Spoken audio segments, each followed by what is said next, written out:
Christians don't need force because they have the kingdom of God. Mm-hmm.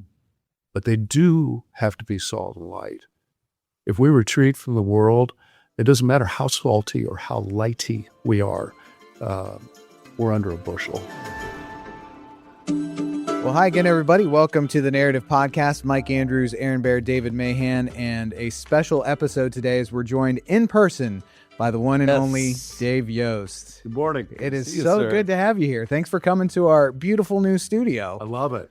Yeah, it's great to have this opportunity to talk with you. And there's so many things we could cover with you. Aaron, I don't even know. You gave me first option, and I've got so many things swimming in my head. I feel like I should defer to you. Well, there's nothing going on with you personally right now, right? Just all quiet. Yeah, I haven't heard a single thing about what's going on. We're going to get to that. I want to wrap with that. That way we keep them hooked to the end of the episode. Right. What could it be? Yeah, right. It's just good broadcasting. Yeah, exactly. But I think, literally, as I was prepping for this one, I got 8 topics we could cover.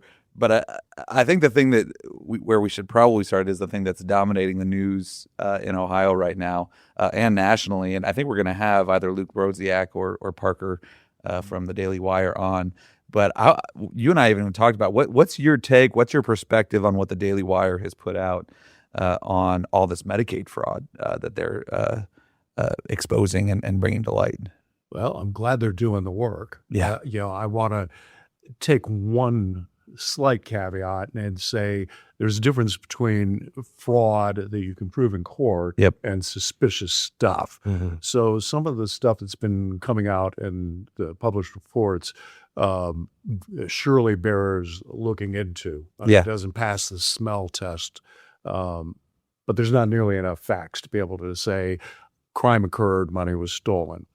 On the other hand, they've certainly uncovered some things that probably come up to pretty close to probable cause. They're all true.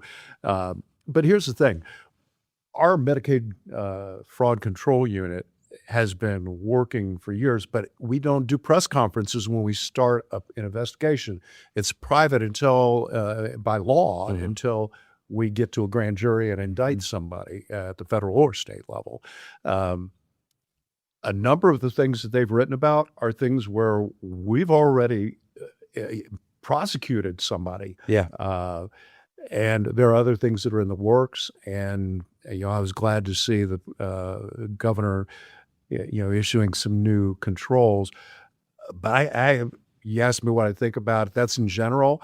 What I was astounded to find was that the geolocation, the GPS controls on home health workers were turned off. Yeah. I was an auditor of state before I was attorney general. Yeah. And one of the things that we found with the explosion of home-based services, which we love, that it protects the dignity of the individual, lets them maintain a degree of independence in their own home. And it's a wonderful thing, and usually at a lower cost. But there's no supervisor. It's not a nursing home where there's a supervisor of nursing and a director of the nursing home and all that stuff. You're just out there driving around in your car saying, yeah, I stopped over here and helped Mrs. Smith with her bathing or whatever it is that you were doing. And the GPS was a way we could corroborate the billings with, the car was at Mrs. Smith's house for 42 minutes on this date. And that's kind of hard to fake, not completely impossible, but hard to fake. For reasons that nobody has explained, somewhere after I left the auditor's office, after having won that situation and the federal law changed and required it, they turned it off. How did that happen? Why did that happen? And is that just a decision an administration can make, or how does that even come about? Well, there's a reasonable question whether they're complying with federal law with it turned off. I don't know who made that decision. I haven't been able to find out, but that unquestionably opened the door to some shady practices out there.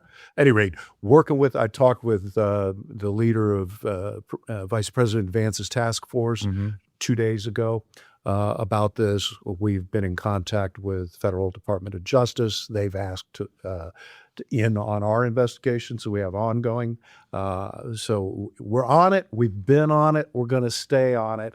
And people will be held accountable. Well, yeah, because I remember I saw Jim Jordan post out it was maybe even last week. You guys just did 9 indictments on Medicaid fraud up in Cleveland, I think, or no, but maybe it was down here. It was in Franklin County that was prosecuted. And this is always the easy punching bag for us to come back to on this. But when I see something like this story, it reminds me of the former owners of this building that we're sitting in today. Why is it that it has to be the Daily Wire to cover these things, right? It's the same thing like Nick Shirley. Why does it have to be Nick Shirley that does these things? Because you kicked the Dispatch out of their No, building. I'm just saying, they can't No, operate. they got kicked out of their building because they're not doing investigations anymore. I mean, you've been dealing with the Ohio Media Corps longer than we have, and that's not an age joke. I direct those at Mahan. But what's your take on where Ohio media has gone and why, they're so incessant on, again, writing big investigative pieces on Christians or conservatives. They come at us all the time. And then there's glaring things like this where even, again, we'll find out how much of this is actually illegal fraud that they can prove. But it's a big smoking gun to have, what did he say, like 90 healthcare at home businesses in one building. No signage. And I think a letter from you guys sitting on one of them saying, hey, we're calling you to court right now. And it's just sitting there because who knows when the last time that guy was there. Hail stacked up under the door. Yeah. Right. The media all have their point of view. In the 80s and 90s, they started changing from the old model of objective journalism to point of view journalism. And the theory was there is no such thing as objectivity. Let's stop pretending and let's empower marginalized communities, et cetera, to just write from their point of view, their lived truth. Well, I think there is such a thing as objectivity, and I think it starts with in the beginning, God created. But let's also recognize that what we're experiencing right now is a reversion to the mean. Through most of American history, the media was incredibly fragmented. Everybody wrote from a point of view. You had Republican newspapers, you had Democratic newspapers, you had communist newspapers, you had worker newspapers, you had business newspapers. And a lot of people would read 3 or 4 newspapers in a big city every day so that they got the full range. Yeah. It was only in the post-war era in America with the dominance of television and 3 major networks that we kind of had this so-called golden age where the goal was objectivity and there was kind of this presumed set of facts about which we were arguing. So what's happening now is really going back to the way it's always been. And so we've got to be gentle as doves, but wise as serpents, I think, in this environment, and recognize that you're not going to get everything you need out of the Columbus Dispatch. You better read the Daily Wire or the Wall Street Journal or whatever your source is. Yeah. Well, and to your point, Aaron, I think what's so frustrating about it is with the welfare or Medicaid allegations, it's that this is an issue that should concern both sides. Like whether or not you think that immigrants should be able to participate or lead these programs, like that's not at issue here. The issue is that taxpayers are being exploited, and they're not reporting on it. Oh yeah, yeah. No, that's exactly. Well, and it's funny because to me, this ties strangely directly to the next thing I wanted to ask you about, which is Kalshi and Poly Market. But I tie it to this because I Kalshi and Poly Market, these prediction markets, they're all to me in the same vein as sports betting. And what I think a lot of folks don't realize, Medicaid makes up, over a third of the Ohio state budget. And, we have a ton of great Republicans across the street that want to cut taxes, want to do away with the income tax, want to deal with property tax. And every time we lower taxes, that creates a hole in the budget, right? We've got to figure out what we're doing. And so the responsible conservative thing that says is let's cut spending or let's eliminate fraud. The irresponsible thing that sometimes come up is, let's just expand revenue through exploiting people to play games that they can't win, or taxing these new prediction markets and things like that. And this is when you hear numbers of billions of dollars of potential fraud. Yeah, that we just clean up fraud, and we might be able to deal with property taxes for all we know, or we might be able to eliminate the income tax for all we know, and not have to go down that path. So, General, before we even get to Kalshi and Poly Market, from a conservative perspective, how should we be thinking about? How do you think about these sports betting issues or gambling broadly in the prediction markets? Well, I wasn't for gambling being legalized. Yeah. The science is pretty evident that gambling over time degrades the neighborhoods where it occurs and society overall. But that cat is out of the bag, and so we have it. Now the question is, are we going to treat all of these gambling facilities under the same level playing field, the same set of rules? And Kalshi and Poly Market are trying to argue that they're a different kind of thing, that they're more of an economic hedge that is regulated by the federal government as an economic thing, not as an entertainment, sports betting, gambling operation that is traditionally the purview of the states. Right. And that makes total sense then why they would, if you're an economic or a stock market, or if you're like an E-Trade, you go and get Giannis Antetokounmpo from the NBA to be your spokesperson, right? You go get athletes. No, wait, that's what Kalshi did. They go get NBA players. General, could you, for folks who might not be familiar with how these prediction markets work, what's the big picture of what they do that and their argument of saying, oh no, we're not sports betting, we're something different. What is the nature of these prediction markets? So you put your money on a particular outcome. The Knicks are going to lead in the fourth quarter of that particular game, or Amy Acton will be the next governor of Ohio, and if that thing happens, within at that time, then there's a payout to you if you were right, and if you were wrong, you lose your money. That sounds exactly that's like sports betting. Exactly. Yeah. If it quacks like a duck and walks like a duck, exactly, it's a duck. It's a duck. Exactly. It's sports betting. And that's.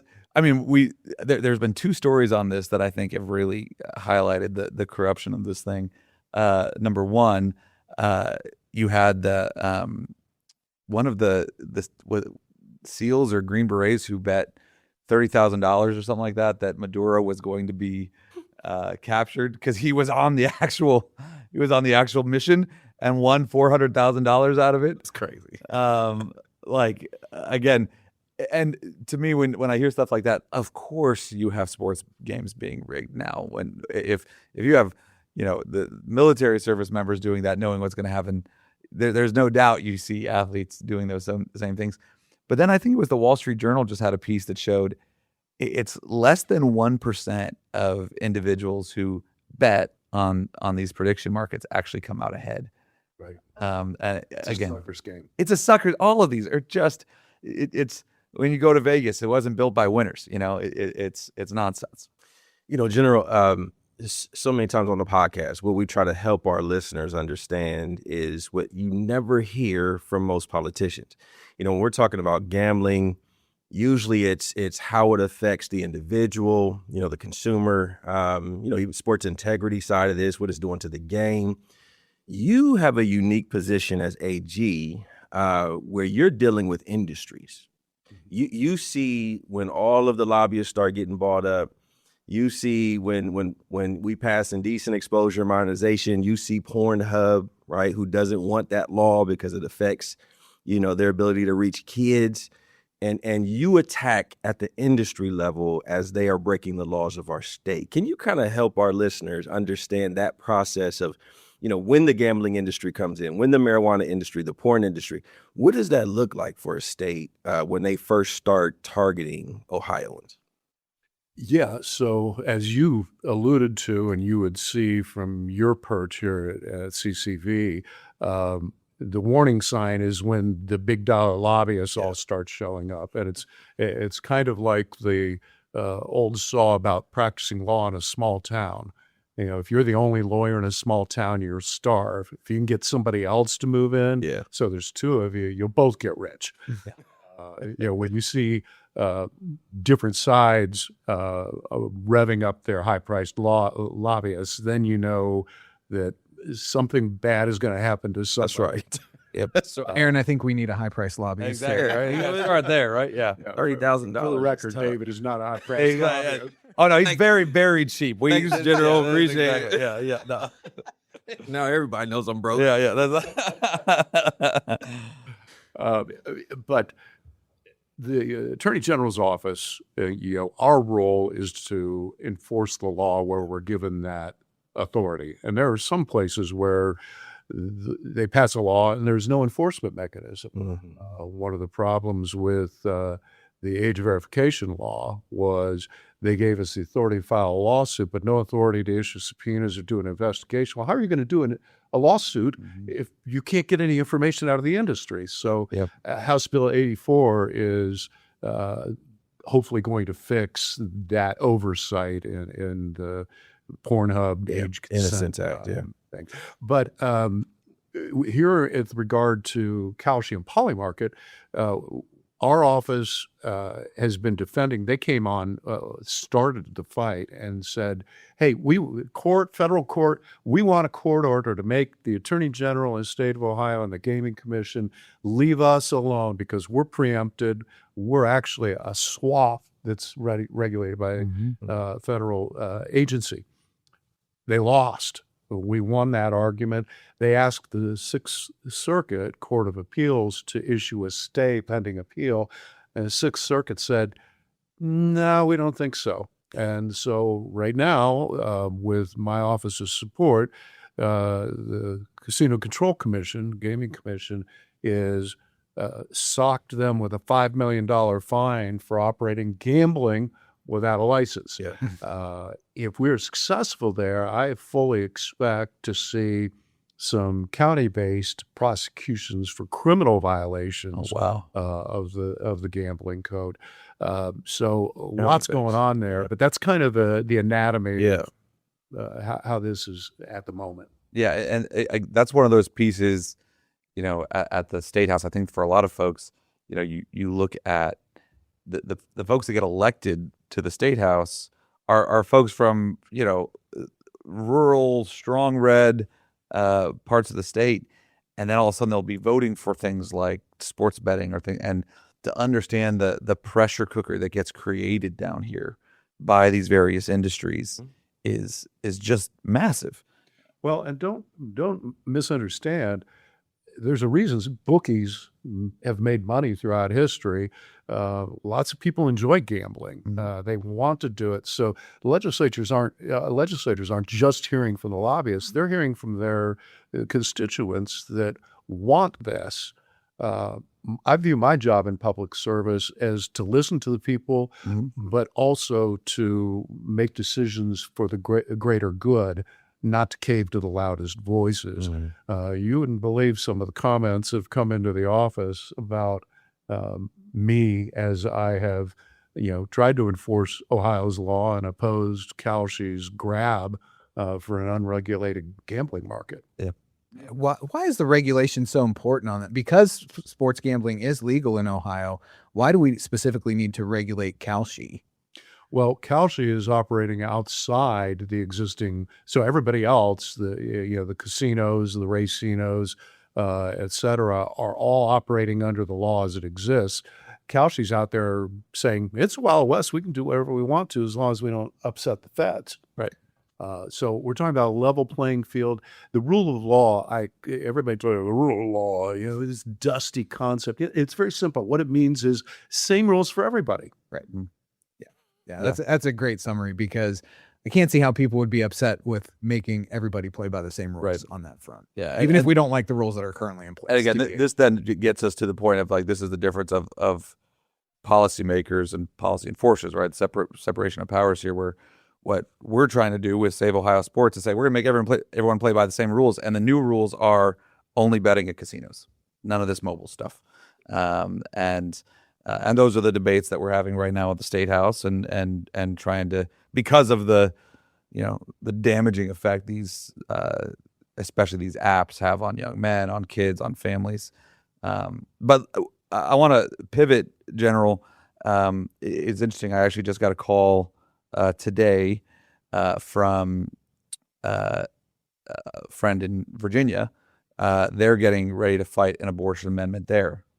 And she was asking, it's the same playbook they brought here on issue 1 in 2023, where it's this aggressive but legalese in their amendment that sounds nice and fluffy and all that, but you can, drive a truck through the loopholes that they brought.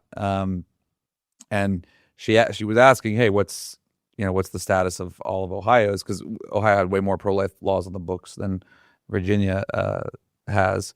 But, I said, yeah, as soon as this thing passed, they went straight to court and went after informed consent, went after 24-hour waiting periods. Can you talk a little bit about where we are in the fight today to even just preserve common sense, like 70% agreed upon abortion safeguards, right? The things that Informed consent laws. Yeah, exactly. Where do those cases stand? How are you feeling about those today? So the trial court in Hamilton County found it unconstitutional, the whole bill, not just the new provisions, the heartbeat provisions. So it was very far-reaching, and issued a stay, or an injunction rather. Mm-hmm. We asked them to stay it because there's important sovereignty interests here. They declined to do that. We went up to the First District Court of Appeals, and surprisingly to a lot of observers, because that is not a friendly court, Right, yeah. for this argument, they sent it back to the trial court and said, this is you went beyond the bounds of your authority under the complaint that was filed, Mm-hmm. and you've got to go back and redo some of it. So we're at this point waiting on further proceedings at the trial court. It is still, pending, and we've got a very difficult case ahead of us. Eventually, it will wind up at the Supreme Court of Ohio.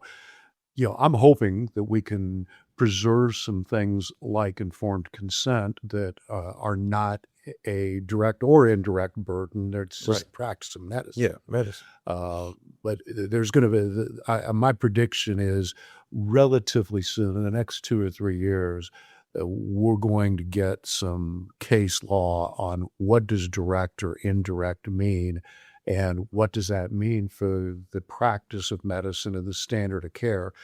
It can't be, and wasn't argued to the voters, that this was going to suspend the practice of medicine for anything related to abortion. Right. But that's the way the left is reading broad, yeah. the constitutional amendment right now. I don't think that that's rational or supportable, but we've got to get to the Supreme Court to get a fair hearing on it, I think. Yeah. So just to that end, we've got 2 seats up on the Supreme Court this coming November, and this is the kind of thing that we got to be mindful of. There's a number of things, and we'll talk about some of the other things coming up to the Ohio Supreme Court here soon. If you've got something to say, we want to help you say it. Hi, I'm Vince Tornero. Since 2018, Wessler Media has been helping churches, organizations, and events amplify their message online. Thinking about starting a podcast, need help with social media or video? My team and I produce thousands of hours of audio and know how to create the content that will get the views, clicks, and shares that you are looking for. We just so happen to produce the narrative too, by the way. So if you're interested or just want to ask questions, get in touch. WesslerMedia.com. That's WESSLER Media.com. Pastors today are constantly pressured to stay out of politics, even as their congregations face confusing cultural issues that can only be navigated with solid biblical wisdom. Hi, friends. Nick Spencer here, director of CCV's Tom Menery Fellowship for Cultural Engagement. The Tom Menery Fellowship helps pastors understand the times and shepherd their churches with foundational truths from Scripture. This program brings pastors together in regional cohorts where they gain biblical insight, practical guidance, and the confidence to speak wisely into today's unique challenges. Ohio pastors can join a community of leaders committed to courage, clarity, and connection. Learn more and apply today at meneryfellowship.org or click the link in the show notes for more information. General, as you have sparred with the abortion industry in court for years now, can you just give folks an inside glimpse of what it's like to deal with these attorneys, the people they bring in? You know, it tends to not always be Ohio attorneys that are coming in there. I think this is the other thing when David's talking about these big industries. A lot of times, and I remember this from my time in the Arizona Attorney General's office, a lot of folks would look at us as the state, and so we've got all these resources to fight these lawsuits. Well, actually, a lot of times these big corporations, they have more attorneys, they have more people, and they'll play a game where they'll actually try to flood the state. And I'm not saying that's specifically happening with Planned Parenthood, but what is it like going in court against Planned Parenthood and the ACLU and Center for Reproductive Rights, all these behemoth pro-abortion organizations? Yeah, and they've all got money from the NGO sector. And they've got some of the thought institutions too. There's a major university whose law clinic participated as an amicus and helped moot the other side stuff. So, this notion that, my little Solicitor General's office and the few stalwart lawyers we have there are, somehow overwhelming the private sector. It's really the other way around. We're the David in this fight, not the Goliath. But it's interesting. This happens outside the issue, the abortion issue, the life issue. We just tried with two lawyers, the First Energy corruption case, Yeah. six-week trial.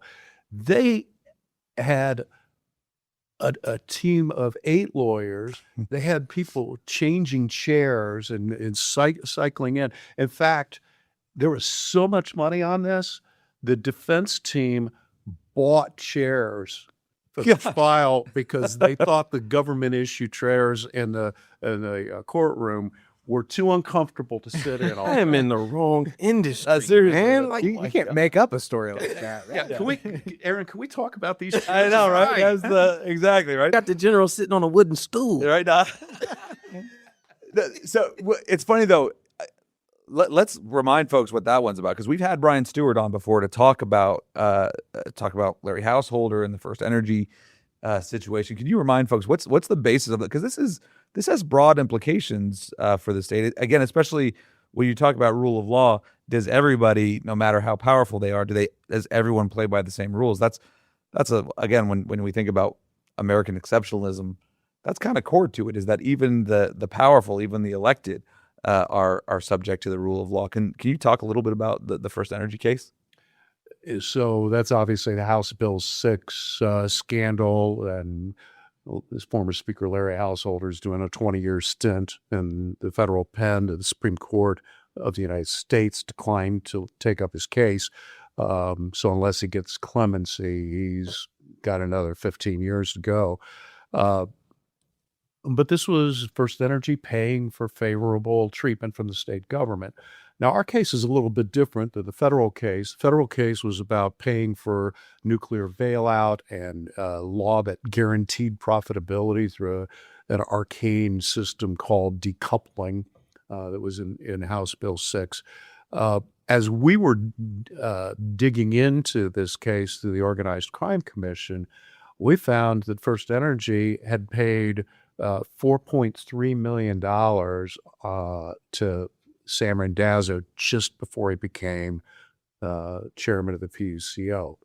And then he took all kinds of actions at the PUCO and is evidenced by text messages and things of undue influence. And so we believe that that's a bribe. 10 of 12 jurors thought that it was a bribe and would have voted to convict.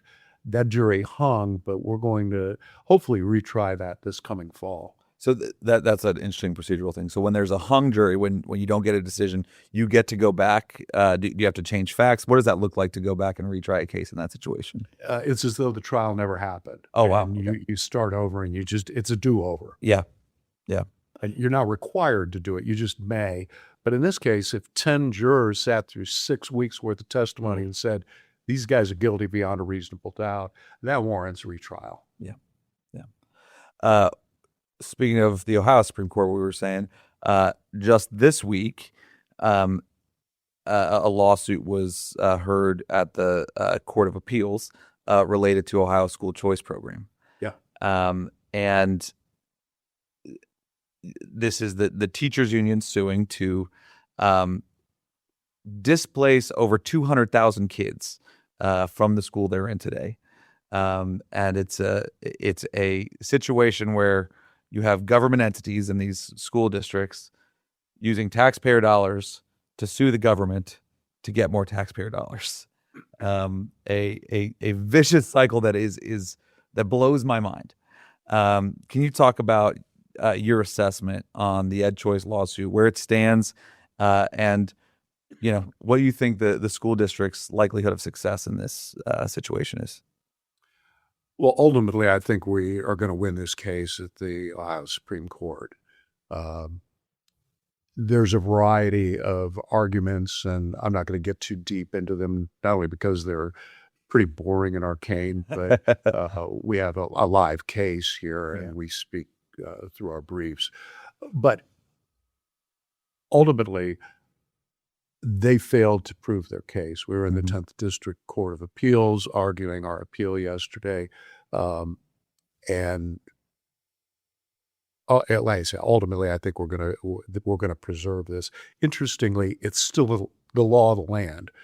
So even though it was ruled unconstitutional, the judge had the judicial modesty to stay the ruling while the appeal went forward.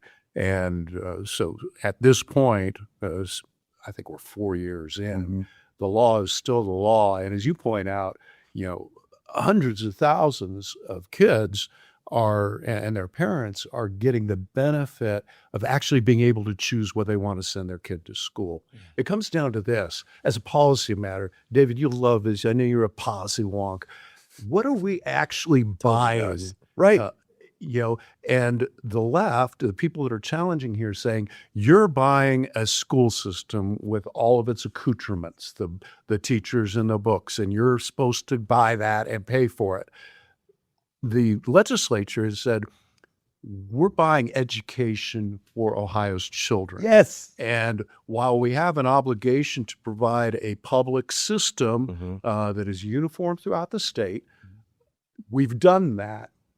And we're empowering parents to direct those dollars as they see fit, consistent with their values and their children's best interest. I think that's entirely consistent with the Constitution. What it's not consistent with is the union-driven agenda of a government system that is a monopoly and brooks no dissent.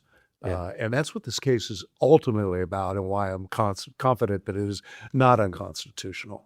And they never, this was the conversation I was having with a couple reporters this week, is you read their briefs, you read their public comments. Everything is about our money, our system. There's no concern about the kids. There's no talk about the kids. And the thing that I wish somebody in the press would just ask these teachers unions is, hey, have you asked yourself, why is it the minute these families find out they can actually afford an option, Gone. they leave, they jet, right?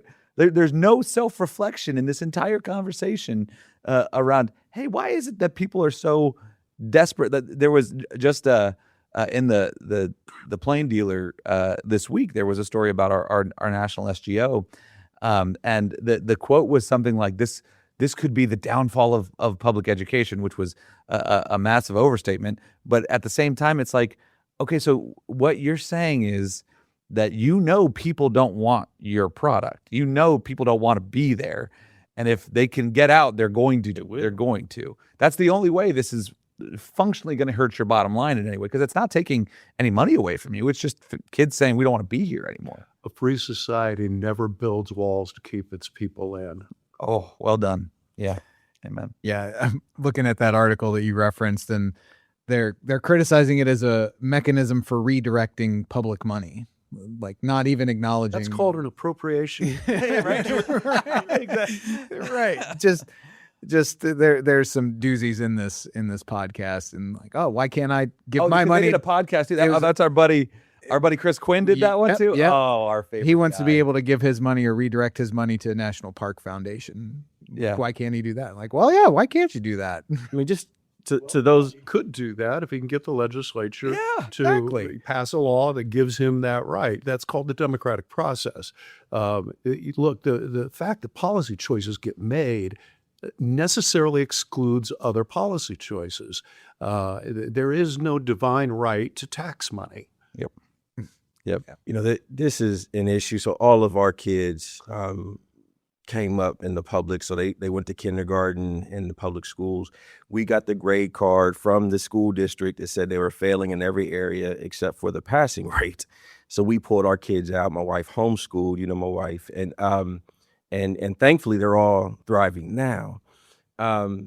But when we're talking about the media, I mean, to those of you who are listening, when is the last time you heard? You would think this would be front page news. When is the last time you heard that less than a third of Ohio's children, third graders, fourth graders, are proficient in reading? Yeah. Less than a third, fourth and eighth graders are proficient in math. You would think that would be front page news, especially if it's been the last decade of kids not being able to read well and do math well. But you don't hear it. Right. And I just put, we're putting pictures up all around the wall. And so, I had to put a brother on the wall in my office.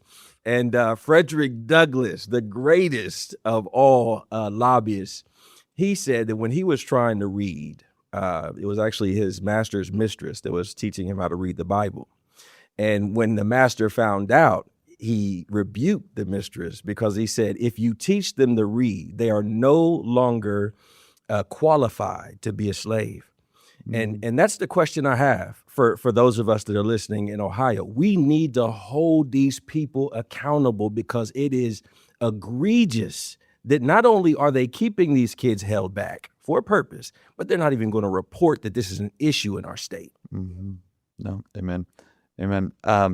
General, speaking of the media, we haven't had a chance to debrief on the podcast going back a few months to All Things City Club. And you blessed us by weighing in there when it looked like they were going to cancel the event. But then you took fire as well from Chris Quinn and the plane dealer through all of that. What were your thoughts on that whole situation? You've been dealing with a lot of these folks for a while as well, but what was your debrief after that whole charade, I guess? Well, first of all, kudos to you for engaging.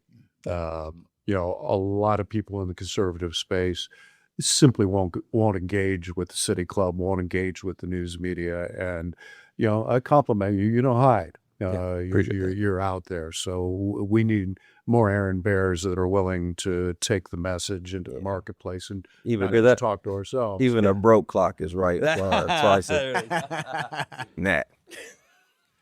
But look, I wasn't surprised. Some of the behavior was disappointing, but expected. And candidly, if the situation had been reversed and the head of the ACLU had come in to talk to a 9/12 meeting, Right. I think some of the same laughter and boos and pointed questions would have occurred. Look, I thought you did a great job. And that was America. There's nothing. This whole notion that civicness is about, and civil behavior is about being nice to each other and not getting upset and not being passionate. Baloney. Yeah. What it is about is engaging with each other and observing some rules, and that's the battle, because those rules have been eroded. Used to be Voltaire, said, I despise what you say, but I'll defend to the death your right to say it. Now it's, I despise what you say, and you'd better shut up or you're going to be the one that'll die. Exactly. Yeah. No, seriously. Well, and I think to me, and I think that's a really fair thing to say. Listen, if the scales were reversed, right, you probably would have had a pretty tense environment with somebody, the ACLU going in. I think the interesting thing there is the City Club projects themselves as nonpartisan. This was, I give Dan a lot of credit for, this was, from my understanding, what he said, one of the first times they've had someone of our ilk on stage in that way. The other thing though that jumped out to me was, the questions we got, especially from the audience. Dan's questions were very much just sort of setting the stage, and he did ask some pointed questions.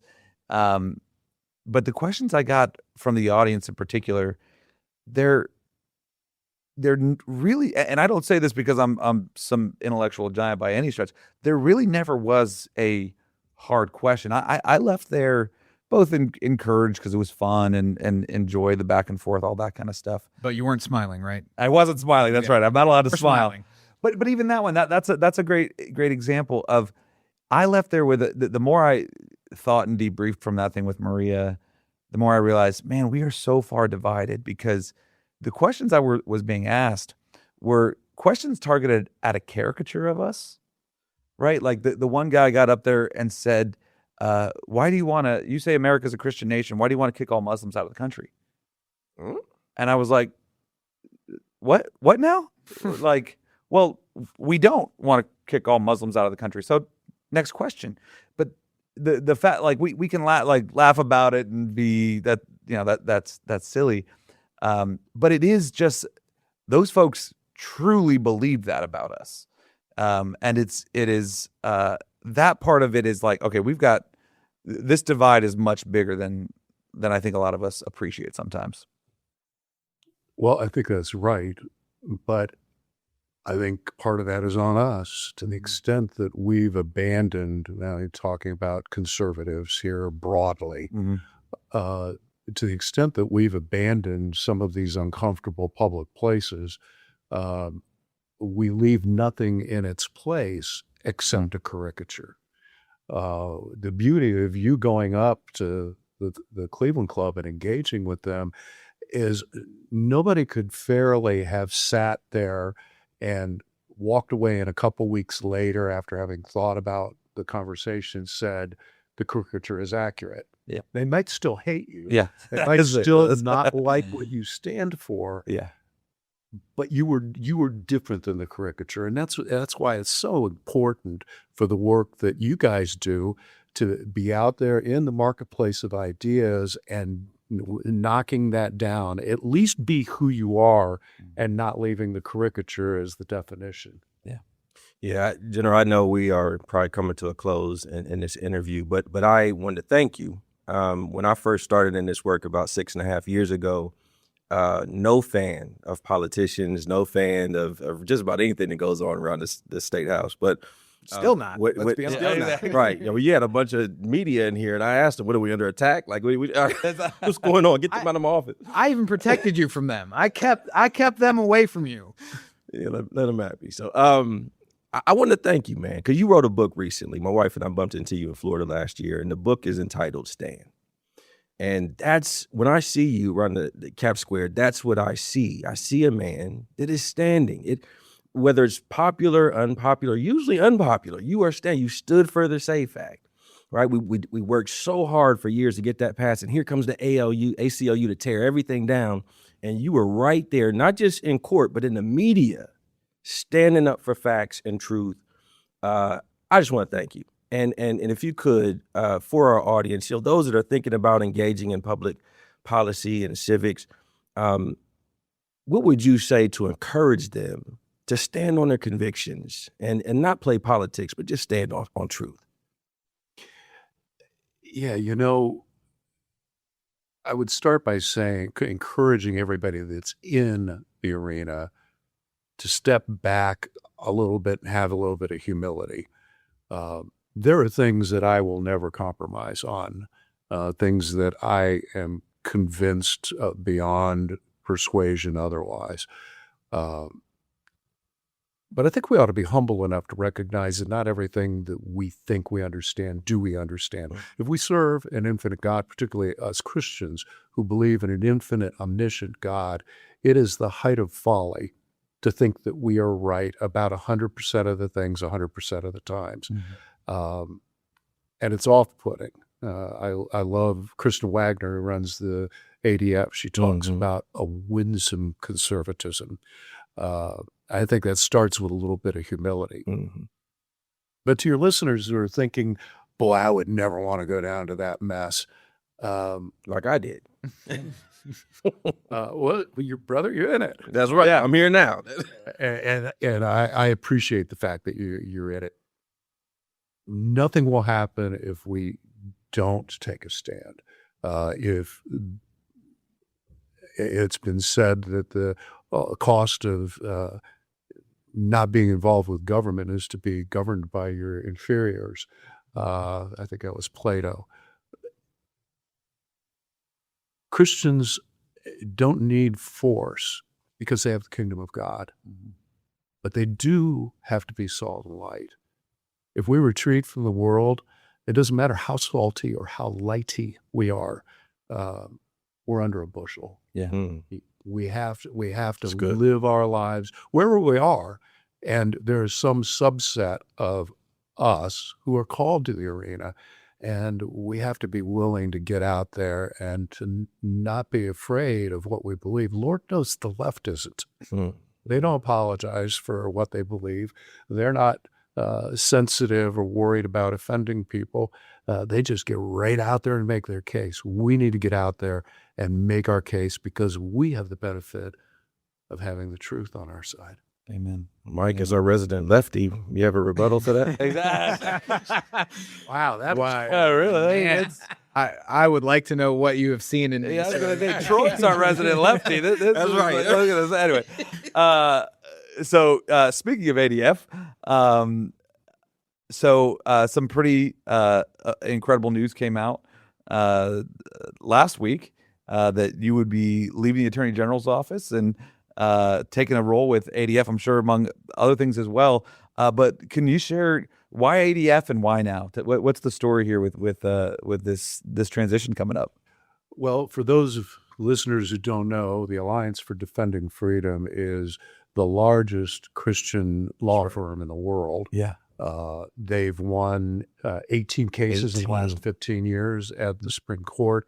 They're a force to be reckoned with.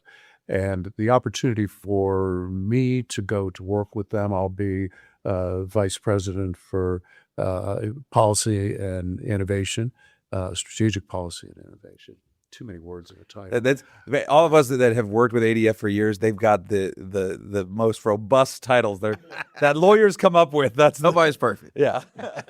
But the opportunity to work at the intersection of law and policy at that level is just something I couldn't pass up, and really, really excited. I'll be able to use the legal and intellectual skills I've developed over a lifetime and hopefully leave behind me a body of work that will help inform and equip the next generation for the incredible challenges. David, I don't need to tell you or Aaron this or Mike that we are in the most rapid change right now that we've seen since the Industrial Revolution, and maybe even greater than the Industrial Revolution.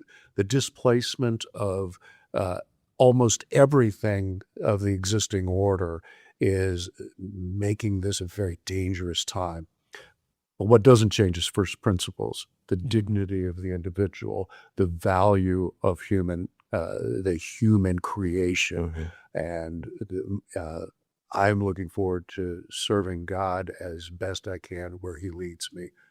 Yeah, and I'll just say on that end, CCV, we were associated with ADF and have been blessed by their expertise, Right.